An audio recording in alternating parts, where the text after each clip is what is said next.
every one of us in that series had been somehow touched forever by the phenomenon of Nightmare on Elm Street. Robert Englund was always known as Freddy, and Nancy, Heather, and Nancy were inextricable.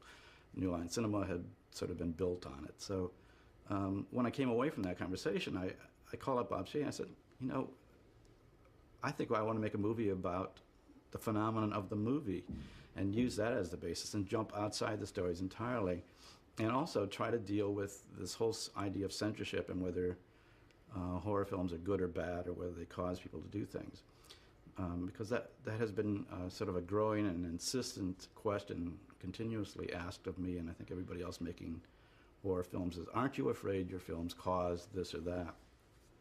And my sense was, again, going all the way back to Greek mythology, is there's a lot of great literature that is about horror, and that somehow a story about horror, in a sense, exercises it or gives it a form. It's the same as Nancy dragging the hat out of her dream. It's the beginning of being able to come to terms with it. And that if you were to prevent these stories, you would, in a sense, be allowing something that is ineffable to sort of travel unimpeded through our consciousness, because it would not have a name, it would not have a shape given to it, so that in any sense we could recognize it. So that became the essence of it. Stopping the stories of Freddy has really allowed Freddy to cross over into real life. And it was kind of a subtle warning to the censors on my part to say, back off unless you want to experience the real thing rather than seeing it in cinema. Coming to you undead from Elm Street in fictional Haddonfield with a beautiful view of Crystal Lake, the podcast where every day is Friday the 13th and every night is Halloween. You are listening to Blood, Guts, and Blu-Ray with your hosts Bloodbath and Brett 667, the neighbor of the beast. Thank you for tuning into Blood, Guts, and Blu-Ray number 6. I'm Bloodbath. I'm Brett 667, the neighbor of the beast. And I'm Bub. And the voice you hear in the intro is, of course, the bride of Bloodbath. The music in this episode is provided by the Slasher Film Festival Strategy and Nightbirds. We are on iTunes, Stitcher, YouTube, and TuneIn. We want to tell you how much we appreciate all the new Twitter followers we picked up, all those who interact with us on social media. The number's growing, and we're so happy to be doing this. You guys aren't fans, you're friends, and you're a bunch of sick motherfuckers at that. So you are our sick motherfucking friends. Thank you, Twisted Sister, for imparting that term onto me at a very young and impressionable age. I can actually function for this episode. My Slurpee is full, and my Wi-Fi is reasonable. I don't get paid to say this, but I love Slurpees. Try having one at the end of the day, at the end of a shitty day at that, and the Slurpee not making that day 1% better. Try it. You can't. It makes everything better. I'm going to get into some film, but first, Bub is going to drop some knowledge on our skulls with his segment, Killer News. What's going on, Bub? What you got for us today? All right, man. Did you hear Madsen Cinema is coming out with a movie called The Son of Ted Bundy? Did you guys hear about that at all? Did not hear about it. Elaborate, All right. because I love serial killer and true crime and stuff like that, so I'm stoked to hear this. All right, so basically this guy Shane Ryan, who created this movie, he's basically like I don't think Ted Bundy really had a son, but I guess they're saying that he created this character named Brandon, who's supposed to be like the son of Ted Bundy, and what he's doing is he's having people, like, anybody can contribute to this film, so you can record a piece, and send it to them, and they might use it in the movie. So basically you could be as a cop or an acquaintance, and I guess throughout the movie they're gonna use it oh yeah, I knew this guy. That is wild. Isn't that crazy? That is cool. Fucking crazy. Yeah, so it's I cool. might record something. It's getting horror movie fans involved, Yeah. It's an original idea too. It's really cool. Yeah, so I'm thinking about doing it. I'm thinking about doing it too. We should probably all do it. All three of us should do it together. Yeah, we should, and then we should. Wow, we should actually work on this. Absolutely. This would be awesome. That would be a lot of fun, man. Right? They just announced this thing this week. Yeah, we're gonna do it. All right, consider us in. All right. We're in. I'm down. All right, what else you got? And then, I also saw, did you see that Ash vs. Evil Dead was banned from Comic-Con this week? No, Yeah. I didn't see that. That's funny. Yeah, Why was I it saw banned? that, yeah. The trailer, I guess they banned the trailer because they said it wasn't, family friendly. It wasn't, I guess Comic-Con is trying to be more family friendly and, hip for, an all ages type of group type of thing. But, I guess this is giving those guys some publicity, and they're saying that Sam Raimi is kind of hinting at an Evil Dead 4, which is going to be... Yes. It's all over the thing, this week, and they're saying that, it's basically going to be Army of Darkness 2. I've heard of this. So I have heard of the Army of Darkness 2 thing. I didn't hear about this trailer being too much for Comic-Con, but I'm not really surprised by that because Ninja Turtles and Captain America have basically hijacked Comic-Con. Together. Right, and it not really through any fault of their own, but it's just drawn in a whole new base of people who are going to this. So, I mean, it's kind of cool to be a nerd now. It's no longer a niche market. It's not a niche market Right, anymore. it's not a bunch of it's not a bunch of comic book nerds, just you got Spider-Man #1. It's not those guys anymore. It's because there's a new generation of kids that grew up with these movies now. So they're turning 18, 19, 20 years old. They're going out into the workforce. So I think it sucks. I think they couldn't have figured, Comic-Con was built on movies like Evil Dead. Oh yeah, it's crazy. So I don't know why they couldn't have given, maybe not have shown it to everybody, but given it, there's got to be a point where you can separate, okay, this is definitely an R-rated Red Band trailer, and this is a trailer for everybody, and a little parental guidance on the door, and it should be okay. I don't know. It's an easy fix. I don't know why it's such a big deal. Didn't the Red Band trailer for Deadpool debut at the Comic-Con when it was coming out? Wasn't that a big thing?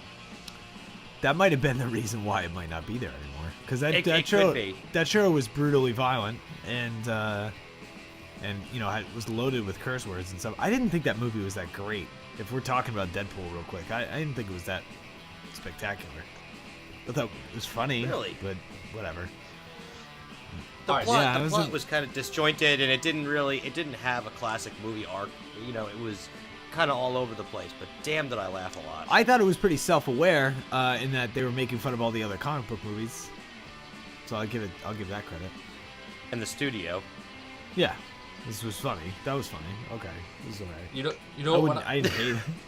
When I was looking this up, did you guys ever realize Wes Craven and Sam Raimi, they kind of had a rivalry with each other?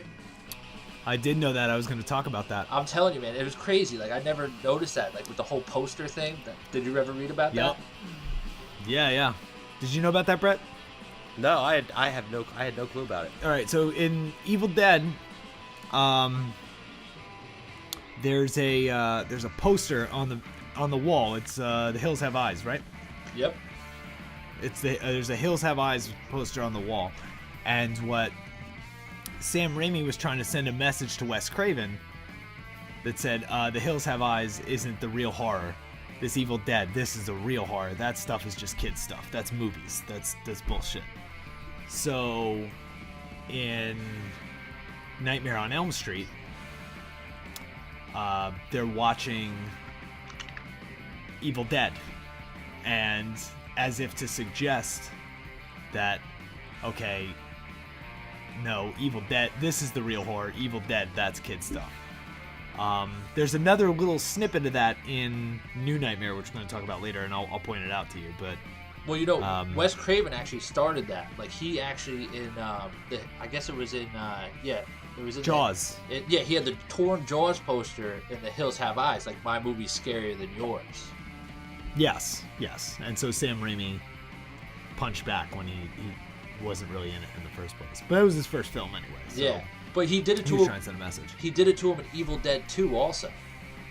When did he do it in Evil Dead?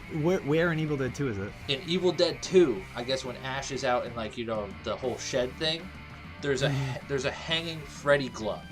That's right. I forgot about that. It was stolen. It was stolen from the set of Dream Warriors, and they're trying to say Sam Raimi stole it, hung it up in Evil Dead 2. That guy's a prick, and I love him. I love that guy. Yeah. Sam Raimi, But, everything he does is hilarious to me. Yeah, but Wes Craven, they say like Wes Craven actually got the last laugh because I guess in like Scream, the first Scream movie, when they're at the party, you know, they're kind of debating whether they're gonna watch Evil Dead or Halloween, and they're like, no, Halloween's the obvious choice. Like Evil Dead isn't shit.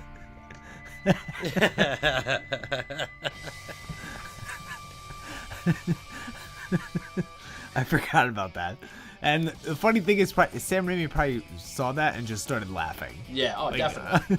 Because there's pictures of those two together. Like they're pretty good friends. They ended up becoming friends, but it was like a nice, polite rivalry, which I think is really, really cool. Yeah. What else you got? And then my last thing is the cartoonist Jack Davis passed away this week. He was 91 years old. He illustrated like all the old school Tales from the Crypt comics back in the 50s. Oh, no shit. Yeah, dude. Well, rest in peace, Jack Davis. I love Tales from the Crypt. The show, the movie, everything. Yeah, he did Mad Magazine, Tales from the Crypt, a bunch of other like horror comics from the 50s. So, you know, yeah, that dude passed away this week. That's terrible. Yeah. No, he had a good life, man. 90-something years old. That's pretty good. Yep. It's more than most people can hope for. So, all this month we'll be paying tribute to the life and films of Wes Craven. We're declaring August Wes Craven Tribute Month. He was born on August 2nd, 1939, left us last year on August 30th. As a young man, I'm sure all three of us have a Craven film that's near and dear to us, whether it be Nightmare on Elm Street or Scream. Some of his earlier stuff is pretty intense. His latter stuff, of course, is very self-aware. He was a cerebral director and really did what he could to try to turn the genre on its head, incorporate new themes, and that's why I think he's really important, and that's why we're going to take the time to pay tribute to such an important filmmaker. So each week this month, we'll be talking about a new Wes Craven film and or another Wes Craven film, but it would be totally obvious to do Nightmare on Elm Street, so we aren't really going to talk about it. I stress not really, because we're going to talk about 1994's New Nightmare. Nightmares come in different forms, at different times, for different reasons. Now, Wes Craven, the man that knows them better than anyone, is bringing you something new.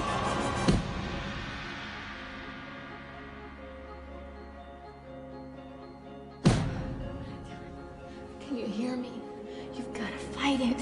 Whatever it is, it's after you, and come back to me. You can't make it alone. I'm afraid Dylan should stay with us until we know what's causing these episodes, Ms. Lanningham. I'm sure you understand.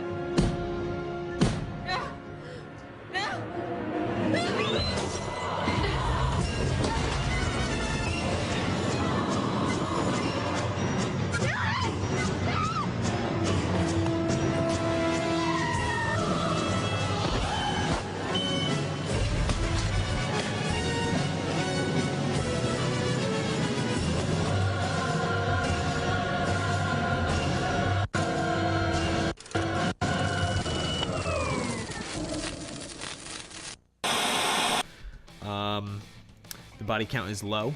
It's at 4. The naughty count is non-existent. It cost $8 million to make.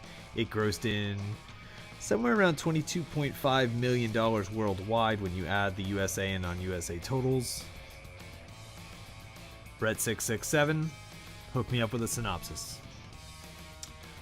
So basically, this movie turns the entire Nightmare franchise on its head by basically admitting that all the movies before were movies, and that's kind of funny how you said the rivalry, because he made his own movies into just movies, and that Freddy himself is coming back to haunt the actors of the films because Freddy's only been subdued by being in stories. So Heather / Nancy and her son are being constantly tormented by Freddy, and of course the entire world is in wild disbelief, while all the other actors who make these cameos seem to have an air of believing the exact same things happening to them and kind of sidestep it, leading to Wes himself telling Heather that she has to be Nancy one more time to potentially put Freddy down for good.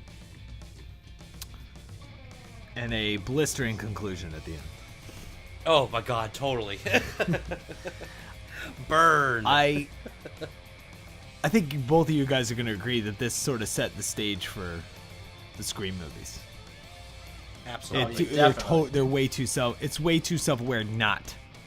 He probably did this and he was like, I like how this feels. I'm gonna keep going with this. The opening definitely poked fun at the films that he wasn't involved in, because he was only involved in the first one, obviously. He was involved in number 3, Dream Warriors, which is that's a great movie, and New Nightmare, and that's it. So there were some obvious feelings of, that all the directors that jumped on and took over sort of hijacked Freddy and made him into this comical, like, not scary, almost crypt keeper type of character, which is not what he wanted at all. There's a spot in the movie, like in the movie when Heather goes to visit Wes at his house, he kind of like slams all those dudes. He basically says that they watered down everything and made it like far too familiar and easier to sell. Mm-hmm. Yeah, I was going to mention that. It was such a great quote. I think that, and I have that written down here as a note too. I'm going to read exactly what I wrote. The dialogue between Heather and Wes is extremely revealing to his intentions. Wes says that the evil gets trapped in the story and stays there unless the story is watered down for an easier sell or forgotten. And as we know, the episode before, or the nightmare before, Freddy was supposed to be dead. It's called Freddy's Dead. The original nightmare was practically abandoned though after 3, and it doesn't take a genius to tell you the story. Tell the story that it was watered down, and that's why Freddy's comeback is like more terrifying now.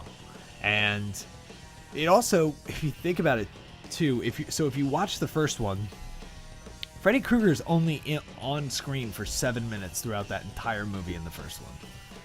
Mm-hmm. And barring a sort of long, drawn-out ending in this one, he's not on the screen that much. He's really not. You see the claw, and you see some of the nightmares, but you don't really see too much of him. He's here and there, and then all of a sudden the last 20 minutes or so, he's all been it. And this is a long movie. This movie's almost 2 hours long. Mm-hmm. So I think by Freddy not being there all the time, like he was in all the other movies, that's part of the reason why it became so scary, because it gives you a chance to relate to the character, build a relationship with the character, get caught up in the suspense, and then actually get scared when it sort of culminates at the end. You know what I mean? You are listening to Blood, Guts, and Blu-ray with Bloodbath and Brett 667, the neighbor of the beast. Let us know what you think by reaching out to us. We can be found on Twitter, Tumblr, Instagram, or Facebook by simply searching Blood, Guts, and Blu-ray.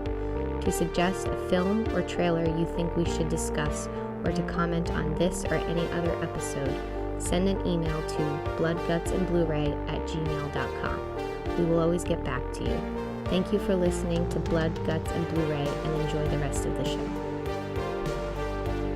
Yeah, he doesn't show up until like an hour into the movie. Right, and he's the first time you even see him is at the funeral, and you only see him for like a second, and he's pulling at the little kid. The beginning of this was a little slow, but it keeps you drawn in with all the star power from all the other movies that are in it, or all the other stars that were in some of the other movies. You know what I mean? Like Heather Langenkamp's, like, you're kind of sucked into it a little bit. The funny thing about it too is, like, so she's getting called and she's basically getting stalked, right? Throughout the entire movie, somebody's calling her and leaving her messages and all this other stuff and putting stuff in her mailbox, she actually was being stalked in real life, like in real life. Yep. Not in this fictional reality that Wes Craven created for the movie, but in real life, which I think is wild that, you know, that it was incorporated into it. I think that's so weird, and it's like Wes Craven going, hey, I know you're going through a really rough time right now, but do you think I could put this on film?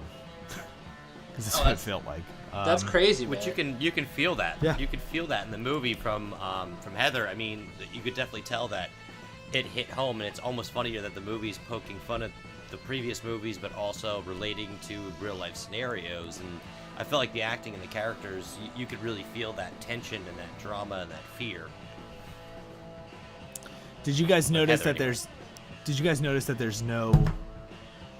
there's no intro or anything in the beginning of this movie at all? Because Wes Craven wanted you to think that wanted you to forget that you were in a movie for a second.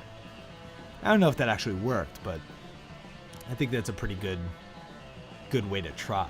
I thought that was pretty smart. The movie's very smart. That's if nothing else, the movie is extremely smart. I thought that they cast the role of Dylan was perfect. They got a creepy kid that was in another creepy movie. Oh, dude, Milo Yeah. Hughes, that kid creeps me out, man. He's a creepy kid. Dude, he was really, really good. Like when she's reading him the story, which story was it? Hansel and Gretel? Hansel and Gretel, yeah. And then he finishes the story, like without the book in front of him. And he's like yelling at her. He's like, "The witch is dead." He's fucking scared the shit out of me. I think I was like 10 years old when I saw this movie for the first time. And he's that little fuck scared the bejesus out of me. Dude, what about when his straight up screams, his like screams were just. So do you know? So here's another fucking little terrifying note on that. Do you know how they got him to do that? No. How? So his parents were on set with him. His dad apparently is in real life, his real dad is a special effects guy. And Wes Craven couldn't get like the reaction out of him that he wanted to, and he's like, I know how to do it. So he would have his mother walk out of the room, and then the dad would whisper into his ear, "Your mother's dead." Oh my god. Oh god. I'm sure he's fine. Oh. I'm sure he's fine.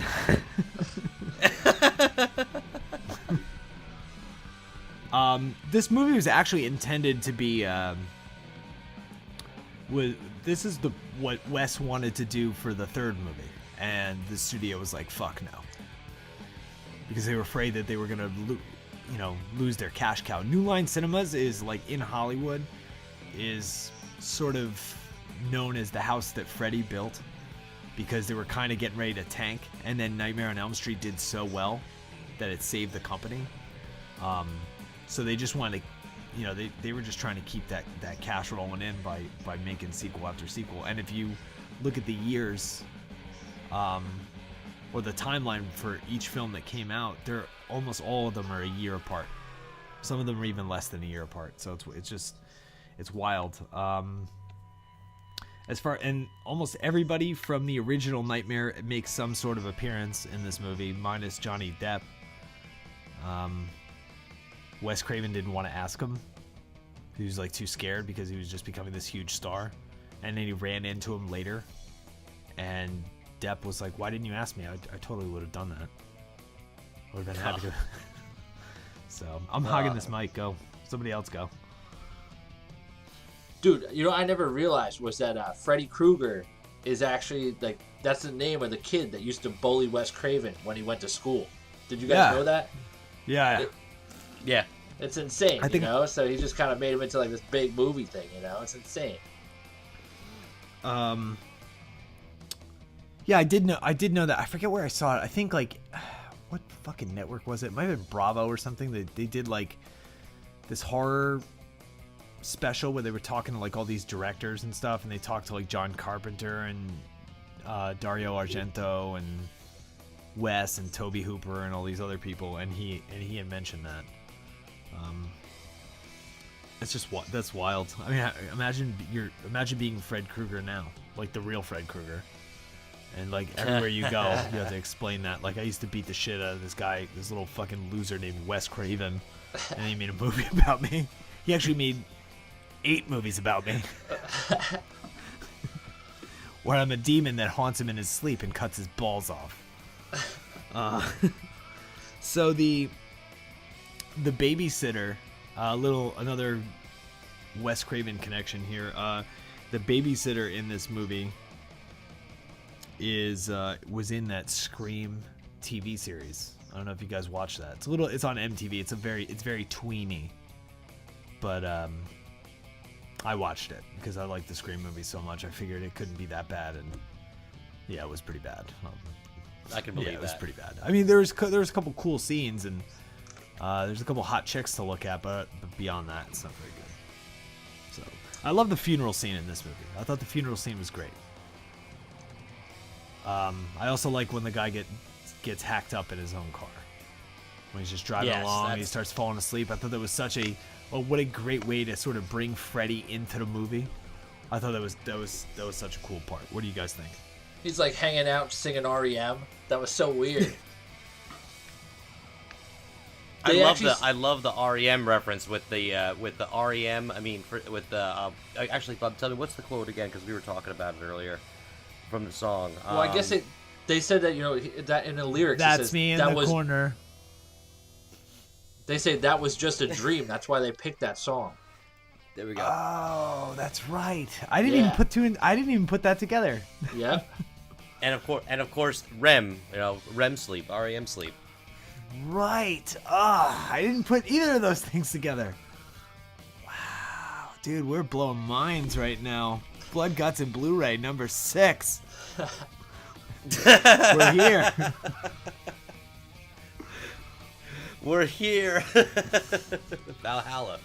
Valhalla. Yeah, I definitely I love the little things and the little references, and we were saying about the self-referential speeches, and it was a great intro to him. But also, I mean, the ever-stalking presence he had with the main characters, and he killed off those first 2 characters that were on the set.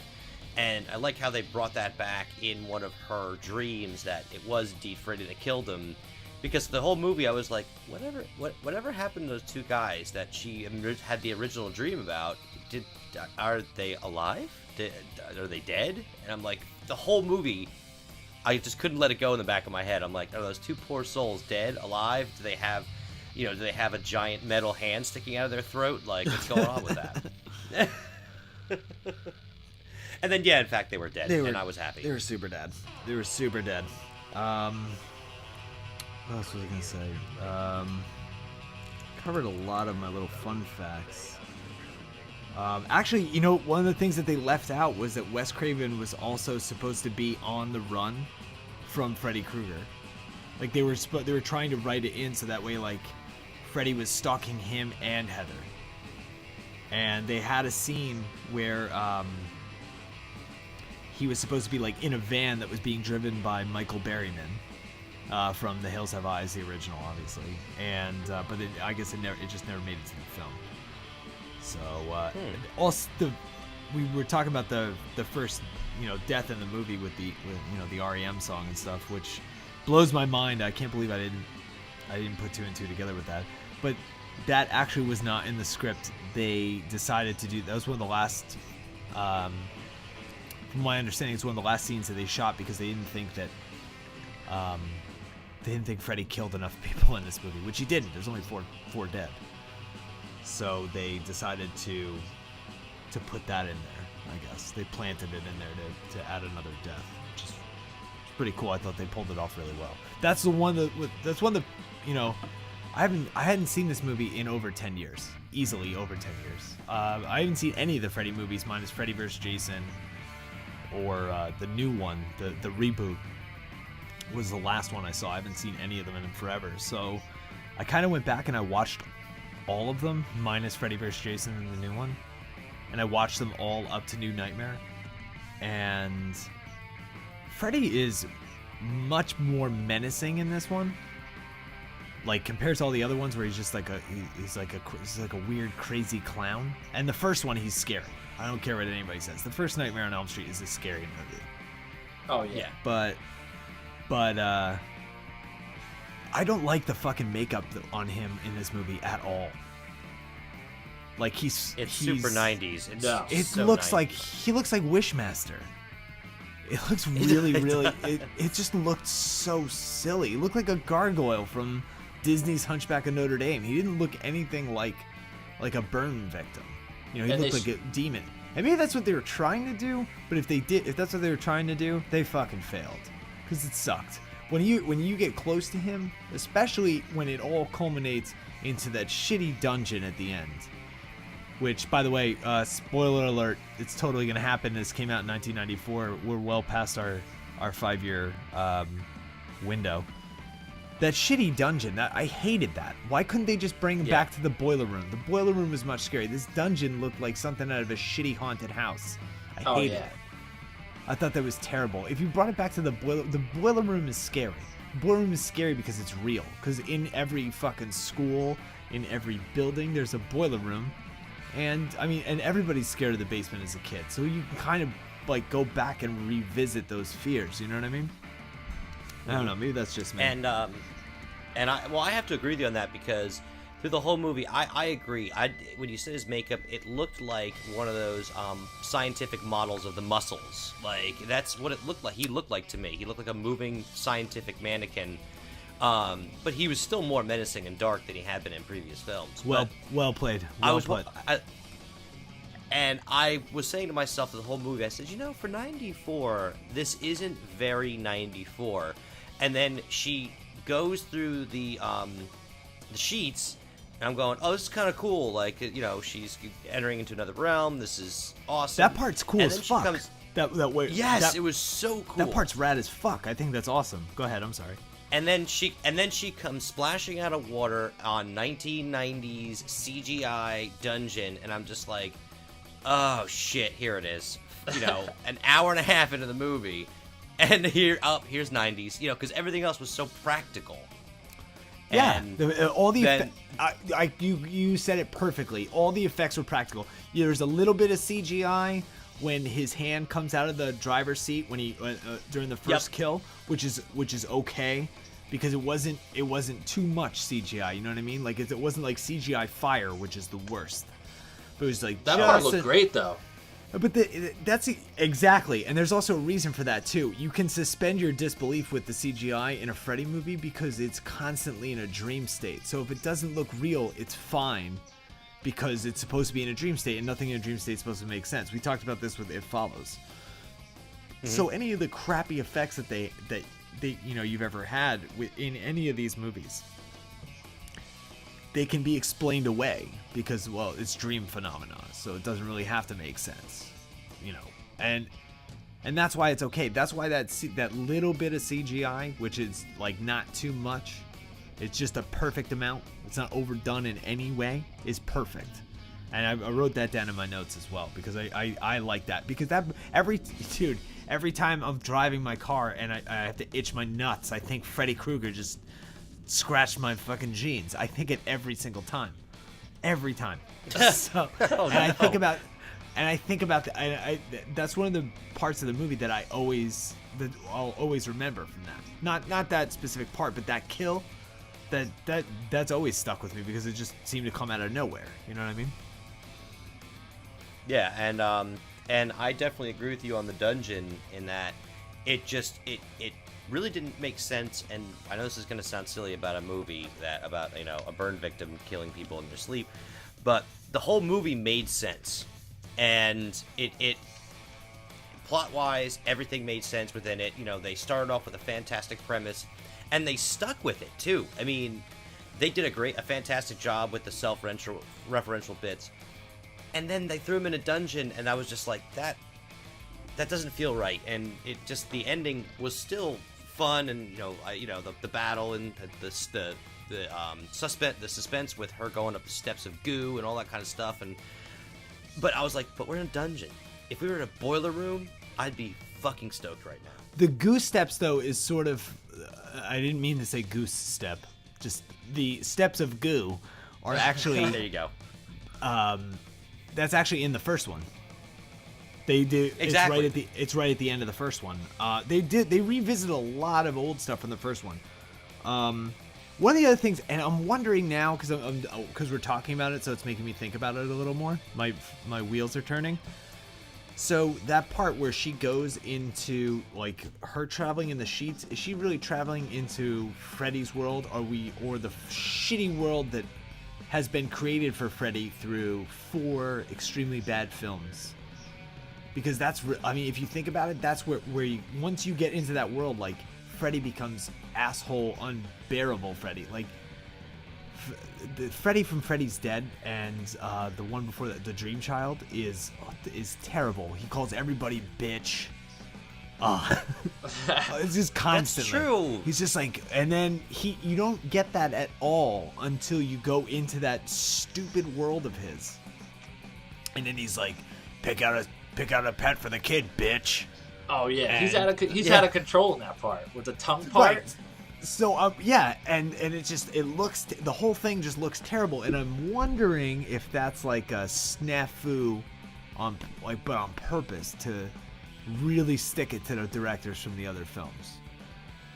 No, I think you make a strong point on that, because I mean, his what did he have? 2 one-liners. Did he speak twice before she went down there? Other than, I mean, I'm talking about the phone calls and everything, but when you actually saw him, he said like, Hey kid, you ever play Skin the Cat? And that was an awesome line. That was a great line. Yeah. Great line. And it's perfect, but because that's what you would get out of Freddy in the first 3 movies. You would get something like that. And he only called one girl a bitch in the first 3 movies the whole time. Because it's when he slams in the third one, he slams some girl's head into a TV. He's like, prime time, bitch. And he fucking slams her. I remember that. And it's like it's a funny part, but it's still like a good effect too. Like and it was like just enough effect. You know what I mean? And then all of a sudden he's just calling everybody bitch, and then he's like turning souls into meatballs and eating them off of pizza, and he's like, soul food. Yeah. and I like it always turned me off. Like It's too much. It's too much. It's like like being in a fucking shitty fun house. You know what I hated? That's what it ends up being. They changed up the sweater, the colors of the sweater. You know, they went to purple and green. Like, Yeah. he looked like the Riddler. Yeah. He did. I do. So I do like the trench coat, though. I think the trench coat makes him look more menacing. I'll say. I do too. I thought that was another way that Wes Craven was trying to reclaim the seriousness of the character back. And I like just thinking about it now. What's his name? The guy who played Rorschach in Watchmen. He's the new Freddy. And he when did that one come out? The new Freddy came out in what, 2010? Yep. And but obviously, I'm wondering if there's a correlation between that and like, because I think he might wear a trench coat in the new Nightmare as well. I'm almost positive that he does at one point, and I'm wondering. I always thought it had something to do with Rorschach, but now I'm thinking back, and maybe it might have something to do with New Nightmare. Either way, that movie sucked. It was terrible. I didn't see it, so I don't feel like I'm missing it. It was bad. It was pretty bad. There was a couple cool kills, and he wasn't a terrible Freddy Krueger by any means. Just the movie in general was bad. He could have put on the performance of a lifetime and not saved that movie. That's he can't kill the script. I mean, he's only got what he can work with. Yeah, I wish you could kill the script and the writers and the gun and the key grip and the director and anybody involved with that film. The boom operator. We're gonna review that. Oh, the boom mic operator, the guy who brought the fucking donuts, all of them. If you could see anyone play Freddy, who would you want to see play Freddy? That's a really, really good question. Who would be a good Freddy? I want, I don't know the actor's real name, but the guy who played the character Mike Ehrmantraut from Breaking Bad. You know the bald guy with the really raspy voice, the Mike that kills everybody. Wow, that's you know really what I'm talking good. about? I never watched Breaking Bad. I mean, I watched it for like well. a season and a half, and I think it was under somebody. Somebody else was telling me to watch it, and I'm like, this first season's boring. Once you get past And the first, though, it gets crazy. Oh, Everybody it's a says rocket that, and then I ride, went yeah. to the halfway through the second season, and I was still bored by it. And they're like, it's the third season, and I'm like, no, I'm not playing this game. No, I'm over yeah, this. I don't agree with the first the second season. That it really towards the end of the second season, once you hit the third, it's like, okay, yeah, game over. They start bringing in different characters, and other characters start taking better shape, and Walt becomes, Heisenberg. I mean, it just completely changes. But Mike Ehrmantraut is the character, and he plays, the mercenary killer, and like with his voice and his big bald head, I'm like, he could be Freddy Krueger. He wouldn't even need that much makeup. I'm wondering who would be a good Freddy. I feel You know like. who my, Go ahead, I want to know. Yeah, tell me. you want to know who my pick is? Who? I'm telling you, Daniel Day-Lewis. I want that guy. Oh. That guy Oh never breaks my character when he does a movie. I want to see that fucking guy walking around for like 6 months as Freddy Krueger, like going to get fucking coffee in the morning. Freddy Krueger all day, wearing the glove. I think he would be really good too. Oh yeah, he's great in everything.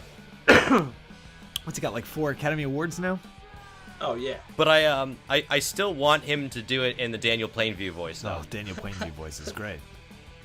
They I'm going to teach you something. If you want to listen, it would be good for you. Now listen close. If I said it wasn't a whale man, you would agree. You would agree. Let me show you how to skin a cat. Have you ever skinned a Dylan? Have you ever skinned a cat? But he still Prime has the time, mustache, bitch. like.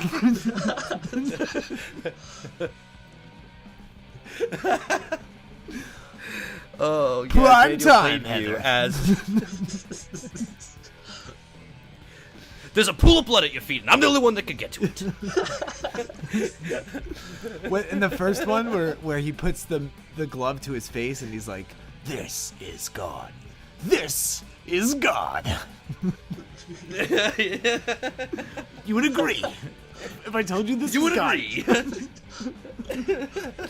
If I told you this was God, would you agree? And I could do all sorts of Oh things my with it. I God. could cut your nose off your face, or I could stab you, or pull you through your bed. Other boogeymen will ever say laid they're your gonna back be to the there, ceiling? but when I guarantee, when it comes time you look under your bed, I'll be the only one there with a glove with knives on it.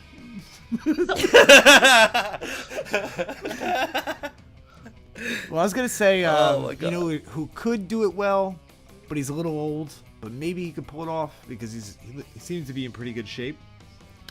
Michael Parks, he was in Tusk, and he was in Red State, and he's been in a bunch of horror movies. yeah. I think because he's just so good at being creepy that he could find a way to do that character really well.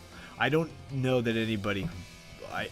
I will give anything this now to see Daniel Day-Lewis play Freddy Krueger. Yeah, it's over. I mean, that's it. That's a top pick.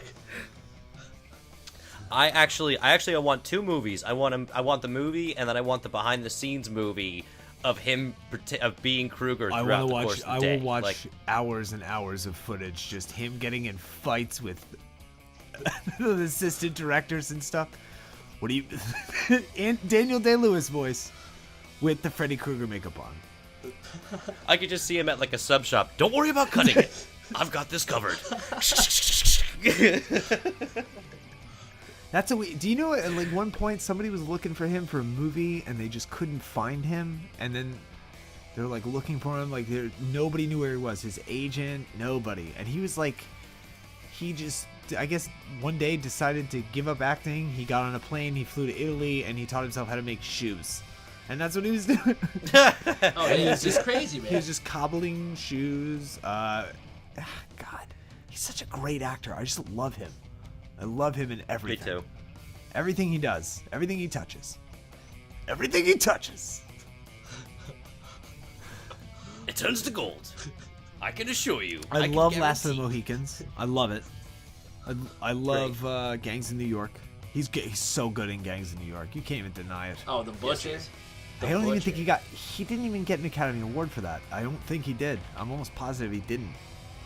And how could he not?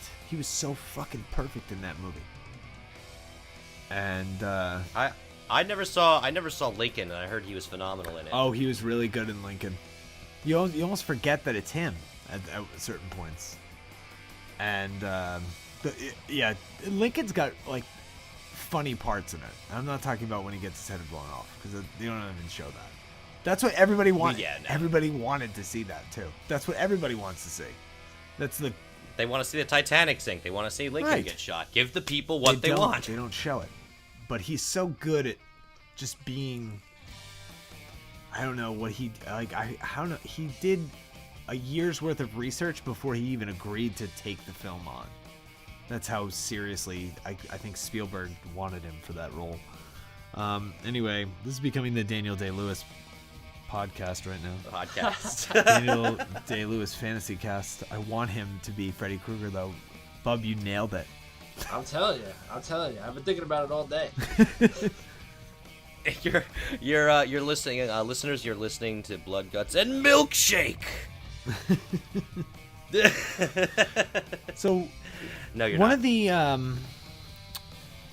the other parts here that I thought was pretty wild is so there's a part where I guess like Heather Langenkamp is pouring her heart out to her co-star from the first movie. It was her father, John Saxon. They're sitting in a park, and Dylan's playing on this, spaceship or whatever. And she's like, he says to her, like, he's acting weird and whatever. And he goes, well, does he know about the stalker? And she's like, well, I don't tell him about that stuff. And he said, kids always know when their parents are going through something. That, like, a bell went off, like, it seemed like right next to my ear as soon as he said that, because the Elm Street kids, all right, their parents, in the story, their parents killed Freddy Krueger. And they hid it from them. But the kids sort of always knew what was going on, and that's how Freddy was able to enter their dreams. They never really explain that, you know what I mean? So I don't know. I don't know if you guys noticed that. I don't know what you think about that, but that's one of the things that kind of stuck out to me, and just want to get your take on that, if you think I'm a fucking idiot or whatnot. No, I totally agree with you, man. I think that line holds a lot of substance, Mm-hmm.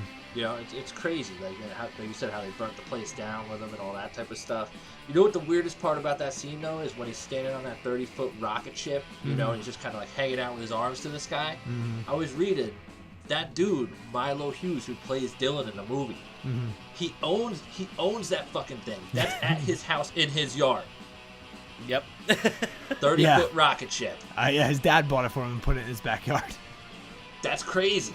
That's fucking crazy.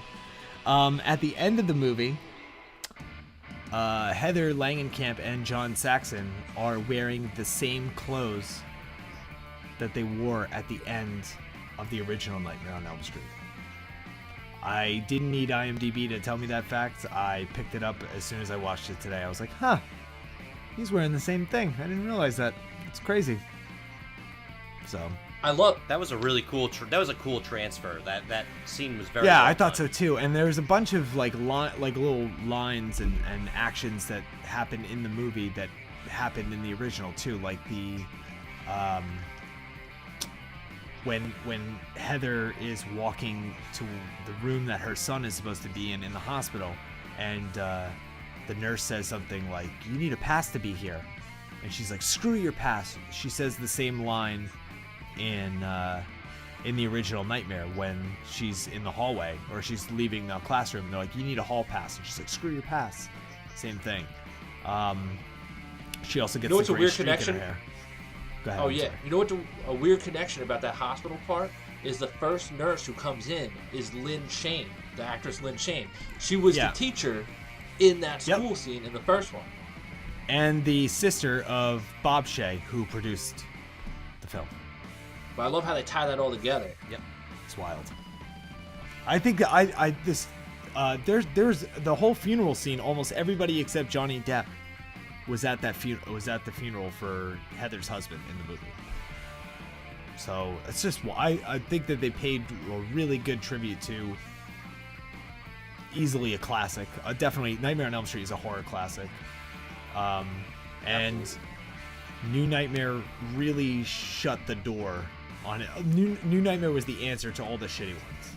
That's my opinion. Yep. Let's Chat with Revel and Friends is part of Courts and Parts, a podcast network featuring pop culture, TV, and movie podcasts. Check out our other shows, That Popped This Live, Talking Shondaland, We Got Five, and TV Ate My Brain at courtsandparts.com.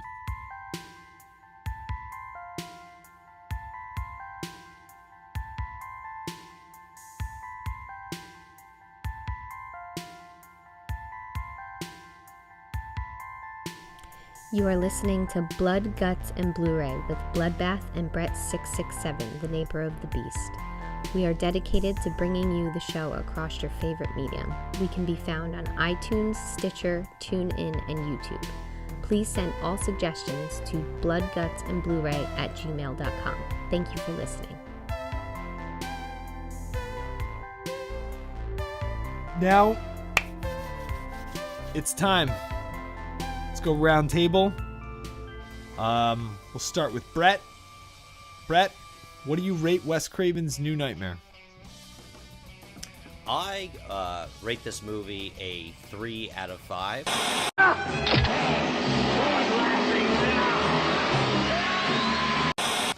I thoroughly enjoyed it, and it is by far one of the better towards the end of the movie series. In terms of giving it a 3, I did feel like it was way too long. I felt like a lot of it could have been cut out. Like you said, almost 2 hours for a Freddy movie and a horror movie in general is way too long. And his appearance and that ending, even though it was action-packed, like we were discussing with the dungeon, it left a bad taste in my mouth at the end. But the acting and the self-referential parts, I gave it a 3 out of 5. It's close to a 3.5, but I'm going to stick with 3 for right now. Bub? I thoroughly enjoyed it. You know what? I give it a 4 out of 5. I am the devil, and I am here to do the devil's work. You know, like, it's just, like, it's cool how, like you said, it was, like, a perfect ending to, like, a whole series, you know? And, I mean, it wasn't perfect, so it's not a 5. But you know what I really enjoyed? When you watch the credits, Freddy Krueger is credited not as Robert Englund, but as Freddy Krueger. Like he's like Krueger. A real thing. I love that. I'm right in the middle of you guys. I gave it a 3.5 out of 5. I am the devil, and I am here to do the devil's work. I had basically the same gripes as you, Brett. But I think because I'm speculating here, so you can tell me if I'm wrong. I have a huge appreciation for the first one, like maybe like a little bit over the top sort of fan crazy appreciation for the first one. So that kind of nudged me just a half a point higher than you. And I completely agree with that. Yeah. I think it's one of those movies that I don't even feel that Nightmare is one of those movies that I really don't feel that we even need to talk about on this podcast. Because if you don't know, then you don't listen. You're not listening to this show. And if you do know there's nothing that we can say. Like if any criticism on it, we're just gonna look like idiots. So there's certain movies that you leave alone. Nightmare's one of them.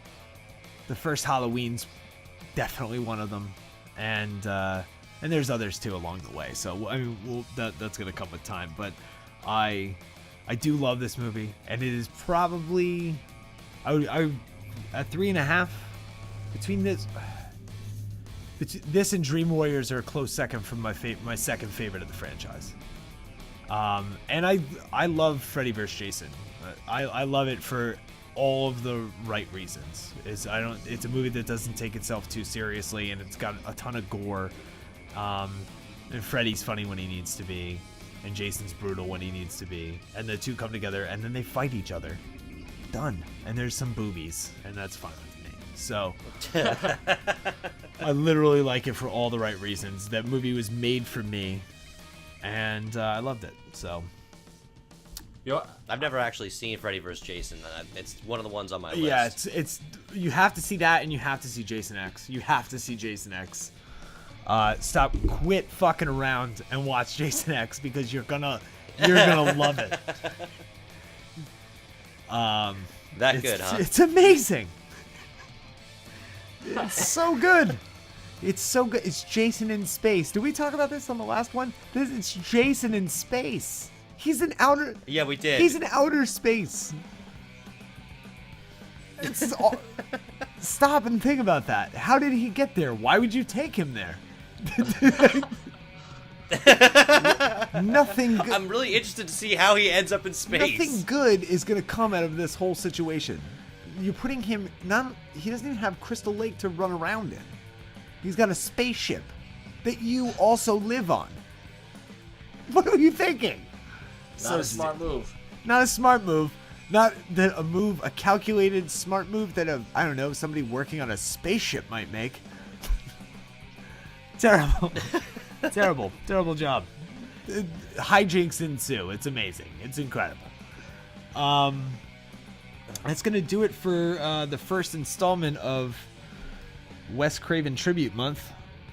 We just want to thank everybody for listening, for your continued support. We might have some big news for you next week. Jury's still out on that. We're talking a little bit about it before we hit the record button today. So we might have an exciting announcement, which is pretty cool. We're really, I'm stoked about it. And other than that, if you're listening to us, you're probably doing it on iTunes. And if that's the case, if you would be so kind as to rate, review, and subscribe, we really appreciate it. We love the feedback. You can do the same thing on YouTube. Hit us up on Twitter. Talk to us. Get in the conversation. We'll always get back to you. We'll always say something probably snarky, but it's fine. And that is about it. Bye, everybody. Thank you for listening to Blood, Guts, and Blu-Ray with Bloodbath and Brett 667, the neighbor of the beast. Written by Brett and Bloodbath. Edited and produced by Bloodbath. Music has been graciously provided by the Slasher Film Festival Strategy from album Psychic Shield, available now on Death Waltz Originals. Artwork and logo have been provided by Bruce Tedford. Blood, Guts, and Blu-Ray is available on iTunes, Stitcher, TuneIn, and YouTube. Be sure to follow us on Facebook as well as @BloodGutsBlu-ray on Twitter, @BloodGutsAndBlu-ray on Instagram, and visit our Tumblr page by going to bloodgutsandblueray.tumblr.com. For any questions regarding the show, advertising, or anything else, please send an email to bloodgutsandblueray@gmail.com. Thanks again. Get possessed.